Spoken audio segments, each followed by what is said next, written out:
कल को किसी बुजुर्ग को या बच्चा को डर के बैठ जाए, अटैक आ जाए किसी को। में शिकायत लिखी रजिस्टर्ड पोस्ट से एसएसपी डिस्ट्रिक्ट मजिस्ट्रेट प्रदूषण नियंत्रण और यहाँ प्रॉपर ओनली 3 घंटे सो पाते हैं और मनुष्य पशु पक्षी और जीव भी नहीं सो पाते हैं। सोशल मीडिया पे छाए हुए एक संत जिनका नाम प्रेमानंद जी महाराज बताया जाता है। प्रेमानंद जी महाराज का मैंने एक न्यूज़ देखा है। लगभग प्रेमानंद जी महाराज 2 बजे के 3 बजे के बीच में उनकी पग यात्रा निकलती है। पग यात्रा में जब उनकी पग यात्रा निकाली जाती है, जिस गली जिस मोहल्ले से वो निकलते हैं, तो वहाँ के मोहल्ले वालों ने कुछ अपील किया है, मतलब कुछ विरोध कर दिया है कि जैसे कि जिस गली से प्रेमानंद जी महाराज निकलते हैं उस गली में डीजे, नगाड़ा, हारमोनिया या आतिशबाजी, पटाखे कुछ भी बजते रहते हैं, तो वहाँ के मोहल्ले को रहने वालों को बहुत ज़्यादा दिक्कत होती है, उनको सोने को तकलीफ़ होता है। इस बात को लेकर गली मोहल्ले वाले बहुत गुस्से क्रोधित होकर पुलिस थाना तक जाते हैं। यहाँ तक प्रेमानंद जी महाराज को आतंकवादी, प्रदूषण फैलाने का आरोप लगा रहे हैं। ये मैं नहीं कह रहा हूँ, वहाँ के मोहल्ले वाले कह रहे हैं। प्रेमानंद जी महाराज को बहुत विचित्र भाषा से बोल रहे हैं। ये कौन है, आइए जानते हैं इस वीडियो के माध्यम से। वीडियो हमारा इधर चलेगा, देखिए वीडियो में ये लोग क्या बोल रहे हैं। बताते हैं ब्रिजवासी हैं, लेकिन हमको नहीं लगता कि ये ब्रिजवासी हैं। प्रेमानंद जी के महाराज को ये ऐसी भाषा उपयोग नहीं करते कि जिस तरह से ये कहते हैं कि आतंकवाद हैं, प्रदूषण फैलाते हैं, हमको सोने नहीं देते हैं। बात सही है कि प्रेमानंद जी महाराज अगर बहरहाल जैसे कि वो कुछ नहीं कर रहे हैं, उनके भक्त लोग, उनके श्रद्धालु ये सब कार्य कर रहे हैं। प्रेमानंद जी महाराज कभी किसी को दिक्कत नहीं देते हैं, लेकिन जिसको प्रॉब्लम हो रही थी, जिसको दिक्कत हो रही थी, वो सब एकजुट होकर प्रेमानंद जी महाराज के पास जाना चाहिए था। यहाँ तक कि प्रेमानंद जी के महाराज के पास जाके अपनी जो भी दिक्कत थी कि महाराज जी शोर शराबा मत कीजिए, पग यात्रा अपनी आसानी से निकालिए, हमको सोने में दिक्कत होती है। लेकिन ये लोगों ने सीधा सीधा आक्रमण कर दिया और सोशल मीडिया पर वायरल कर दिया है। थाने तक ये बात जा पहुँची है। आइए जानते हैं इस वीडियो के माध्यम से। शायद हमारा वीडियो चलेगा, देखिए वहाँ के मोहल्ले वाले क्या बोलते हैं।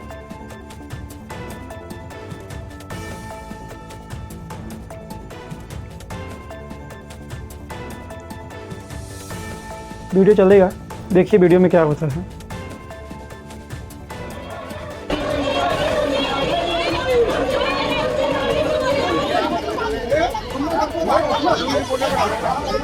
कल को किसी बुजुर्ग को या बच्चा को डर के बैठ जाए, अटैक आ जाए किसी को, तो कौन जिम्मेदारी लेगा?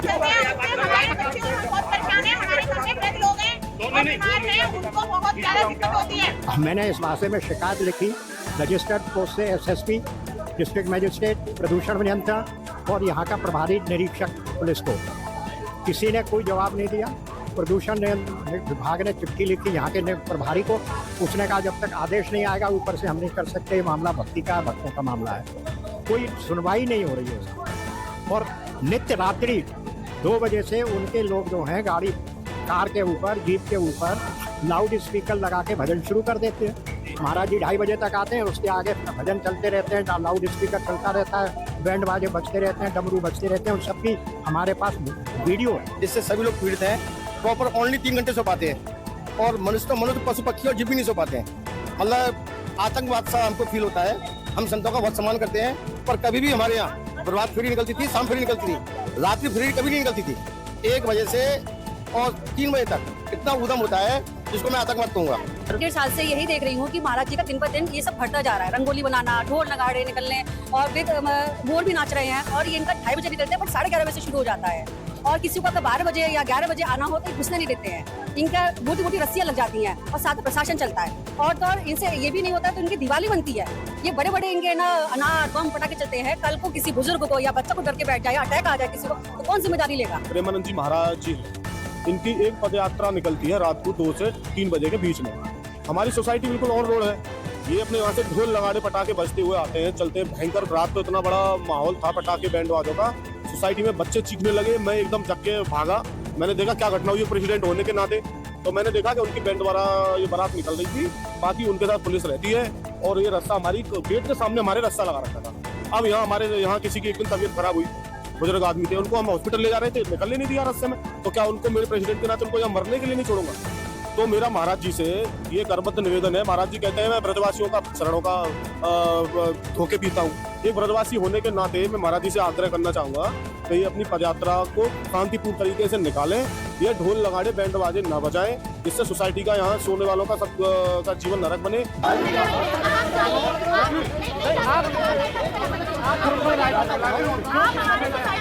आप सब ये लोग अब तक कहाँ थे?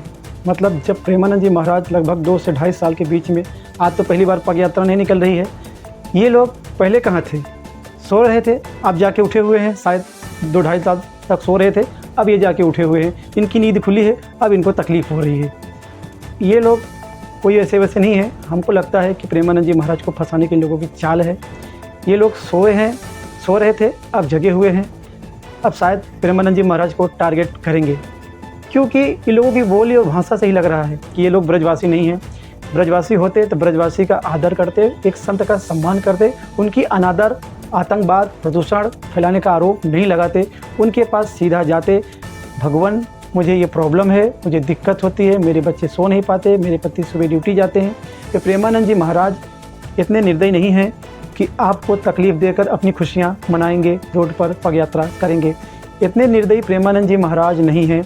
जिस तरह से इनकी बोली भाषा लग रहा है कि इनको ऐसा लग रहा है कि ये लोग सिखाए गए हैं कि प्रेमानंद जी महाराज को बदनाम करने के लिए, क्योंकि प्रेमानंद जी महाराज के सोशल मीडिया पे बहुत सारे भक्त हो चुके हैं कि इन लोगों को तकलीफ़ हो रहा है। जैसे ये लोग बोल रहे हैं, हमको नहीं लगता कि ये ब्रज के वासी हैं। इस सोसाइटी में रहने के लिए ये लोग आए हुए हैं, कहीं से ये लोग अलग राज्य के हैं, वहाँ आके बसे हुए हैं। बाकी जिस तरह से ये इनकी भाषा है, इनकी बोली निकल रही है आकड़पन की, ऐसा प्रेमानंद जी महाराज के पास अगर जाते तो प्रेमानंद जी महाराज नहीं चाहते कि हमारे रहते हुए किसी को दुख हो। संत कभी नहीं चाहते कि हमारे रहते हुए किसी को दुख हो। ये लोग ऑब्जेक्शन डायरेक्ट ले लिया, डायरेक्ट एक देखो बुजुर्ग हैं, वो सीधा जाके ऊपर तक फरियाद कर दिए हैं कि ये हमको नहीं चलेगा। कि मतलब ये अभी जगह हैं, पहले क्या सो रहे थे? ये लोग पहले सो रहे थे। 2-2.5 साल से जब ये पग यात्रा चल रहा था तो सो रहे थे। तो हमारे कहने का मतलब ये है कि हमें नहीं लगता कि ये ब्रजवासी हैं। इनको प्रेमानंद जी महाराज को टारगेट करने के लिए शायद चाल चल रहे हैं। प्रेमानंद जी महाराज जैसा कोई संत है, ऐसी बात नहीं है। प्रेमानंद जी महाराज जैसे बहुत सारे संत हैं। जो एक संत हैं संत श्री आसाराम जी बापू, उनको भी टारगेट करके जेल में डाल दिया गया, क्योंकि ये भी एक पहुँचे हुए ट्रेंडिंग संत थे। मतलब उस ज़माने में चले हुए और पहुँचे हुए संत थे, उनको भी बदनाम करके जेल में डाल दिया गया। अब प्रेमानंद जी महाराज से मैं यही कहता हूँ कि अगर आपकी यात्रा रोज़ शोर शराबे धूम धड़ाके से अगर निकलती हो, पब्लिक को दिक्कत होती हो, तो ना करें, क्योंकि यही पब्लिक है, जब चाहेगी अंदर कर देगी, जब चाहेगी बाहर कर देगी। ये पब्लिक किसी को होती नहीं है। तो महाराज जी, मैं आपसे क्षमा चाहता हूँ। मैं नहीं चाहता हूँ कि मैं आपको आदेश दूँ, लेकिन अगर इन लोगों को दिक्कत होती हो तो भक्तों से कहो कि शांतिपूर्वक दर्शन करें, शांतिपूर्वक हमारा आने का आनंद लें, मार्ग में अच्छे से दर्शन दें और शांति बनाए रखें, माहौल बिगड़ने ना पाए। नहीं, आने वाले समय में संत का दर्शन दुर्लभ हो जाएगा, क्योंकि अभी इन लोग माहौल बिगाड़ रहे हैं। शायद प्रेमानंद जी महाराज पग यात्रा भी ना निकले तो आप सब दर्शन भी नहीं कर पाएंगे। खुटिया में सबको दर्शन करना मुश्किल पड़ेगा। बस तब तक के लिए जय हिंद, वंदे मातरम।